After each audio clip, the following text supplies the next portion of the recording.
که غواړې چې دیندارۍ ته راواوړې نو ته به دغه ملګري پرېږدې. هدایت کې او نیغې لارې ته راوړېدو کې ستا د معاشرې ستا د ملګرو یو لوی کردار دی، او ستا مرضي دی.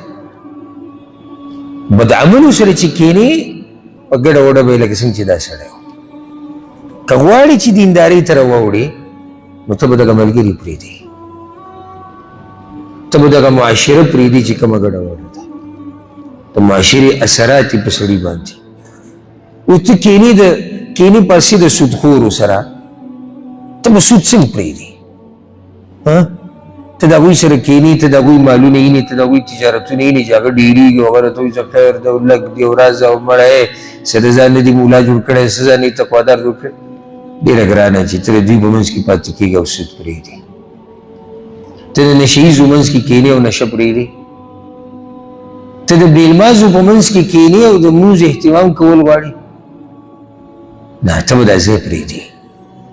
نو دې کې زموږ دپاره دا نصیحت شو که چېرته موږ ژوند بدلول غواړو نو دا بد ملګري به پرېږدو، دا خرابه معاشره به پرېږدو، نو موږ به برابر شو.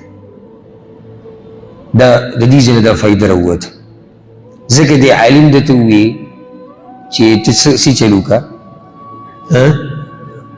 ته بل کلي ته لاړ شه. او کلی د چا؟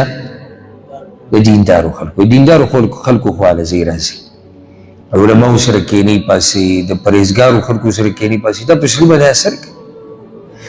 بله فایده دی په دې دیندارو ملګرو کې که نه، که ته کږېږې را کږېږې ته نیغېږې الله په توفیق سره. لکه ته پروت یې د سهار اذانونه او اقامت او لمونځ وشي او ستا دا ملګري نیک عملی دي، تا به پرېږدې خوب دی؟ شرط دی چې نیک عملی وي، دا نه پرېږدي. باسي او که نه کېده کېدی شي کمرې یې دې وباسي وباسي. بیا خبرې تا مجبوره کوي چې ته منځه ته راځي. خو چې اووه کسان دي شپږ اوده پراته دي، دا یو پکې منځه له ځي، یو ورځ به داسې راشي چې دی به ورسره اووه وشي، هغه به خوب پوره کوي. بیا هېڅ هغوی نه به متاثره شي. نو دا یو فایده دې ځای نه راووته. که ژوند بدلول غواړئ ملګري به ورته بدلوئ، ملګري به بدلوئ، معاشره به بدلوئ، د کور ماحول به بدلوئ. که غواړئ چې ستاسو بچي دینداره شي که نه، هغوی ته به ماحول جوړوئ. الله رب العزت دې زمونږ معاشره نیکه معاشره وګرځوي.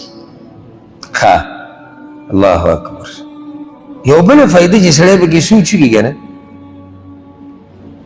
ته یو قدم خو واله په الله پسې او بیا وګوره چې الله څه کوي.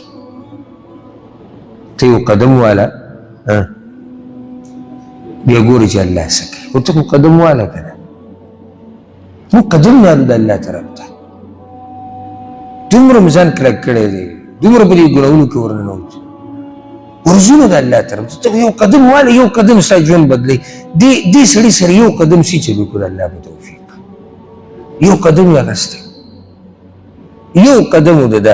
قدم د څه و چې دی ګرځېدو په توبې پسې. ته خو یو قدم اوچت که که،